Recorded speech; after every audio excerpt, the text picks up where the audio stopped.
waayahay iskolantu aan wanaagsan daawadayaal meel kastoo aad joogtaan wadahana ala suulan dabaysha gidaha mar ruuxdo sheekada maanta idin hayana waxa weeye Ra'iisul Wasaare Xasan Cali Ra'iisul Wasaare Farmaajo oo si rasmi ah ugu biiray ama kamid noqday kooxda ama siyaasiyiinta oo online ka siyaasadda ah Imaaraadka Carabta iyo Sacuudi Arabiya sida muuqata markaasi kooxda waxa ay qaadaysaa heesta la yiraahdo Evermia xdigeenu gaaniya roskeeni Evermia ifafa la guuriyo ayahan sugayne Evermia xdigeenu gaaniya roskeeni waayahay Ra'iisul Wasaaraha ayaa markii uu ka laabtay Switzerland waxa uu markiiba tagay Nairobi halkaasna waxa uu kula kulmay Umar Abdirashiid Cali Sharmaarke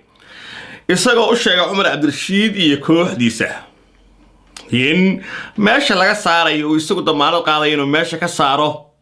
Fahad Yaasin Xaaji Daahir Cabdirasaaq Shoole iyo kooxaha ixtisaamka ah ee ku xiran dawladda Qatar waxaana sheegay in marka uu ku laabto Muqdisho markiiba uu ka howlgalay arrintaas oo uu kooxdaasi guud ahaan madaxtooyada ka safayn doono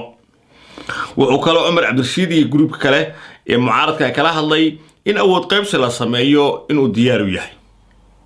laakiin Fahad iyo groupkiisii ama kooxdiisii ayaa markiiba ka war helay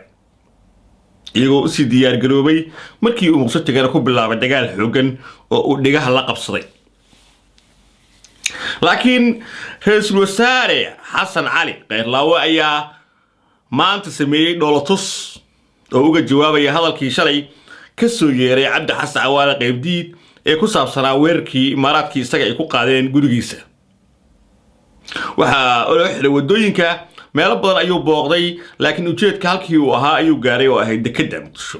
halkaas oo ay ku xayiraayeen 2 container oo ay leedahay Imaaraadka safaaradda Imaaraadka Carabta u socday markaas ay waxa uu sameeyay wuxuu u yeeray maareeyaha dekedda Washington wuxuu ku yidhi waxa yiran yihiin 2 container wuxuu sheegay in warqad laga soo qoray madaxtooyada lagu xayiray kadibna wuxuu ku yidhi hadda safaaradda ku wareejiya markiiba safaaradda ayaa lagu wareejiyay 2 container ee Imaaraadka u socday wax ku jira aan la ogeyn Aleelkiyaado hurdaan anigu erayada kalgacal amaanku soo tirshaa la adna maboogidine naftaydani awada haraad la asqaysante Evermia ubaxaanu beerne ilaashanaynay Evermia أحدقين نقاني أروسكيني Evermia إففا لقوريو آيهان سوغيني Evermia Oh my God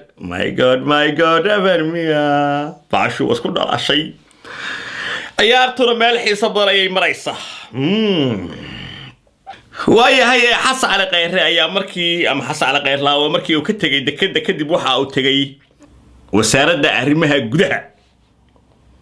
halkaas ayuu shaqaale hoosaadkii kula kulmay ku shaacabay ku sheekeeyay kadibna waxa maqlay wasiirkii arrimaha gudaha Injineer Sabriye in Ra'iisul Wasaaruhu uu booqasho u sheegin uu booqanayo wasaaradda arrimaha gudaha kadib ayuu isagoo joogo dhulkaas kala orod isku taabtay wuxuu tagay halkii ay wasaaradda ku tiilay xafiiskiisa u galay wasiirkii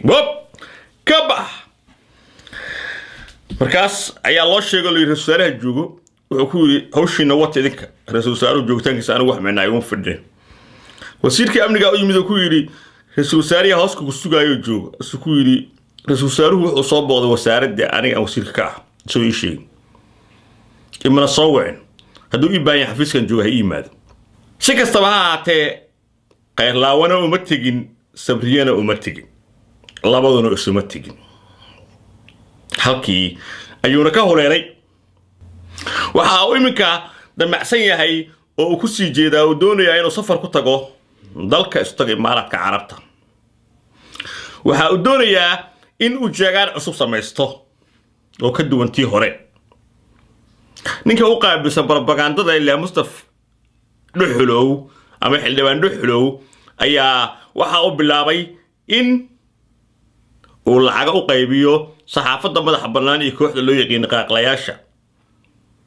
ra'iisul wasaaruhuna wuxuu aaminsan yahay in xildhibaanada ugu badan isaga uu haysto inkastoo xaalku sidaa yahay oo xafiiska wasaaraha lacag baa laga bixinayo oo la leeyahay uu ku dhaaranayo in uu sheeda ama ceel walwaalid ku yiri doono Fahad Yaasiin Xaaji Daahir oo agaasimaha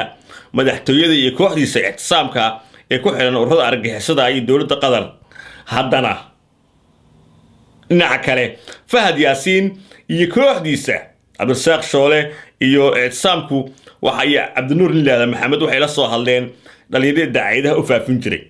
oo ay sii jireen lacag 300 200 ilaa 500 ah waxay leeyihiin lacagta iminka way badatay waxay gaartay 1000 ilaa 1600 laakiin waxa loo baahan yahay in dagaalka qeyrlaawo la xoojiyo oo dagaal baraar lala galo waatan arkayno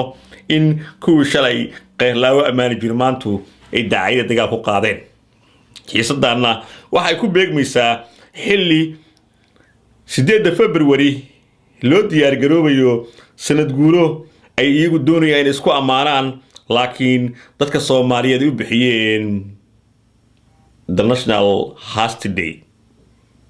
maalinta salfudeedka qaran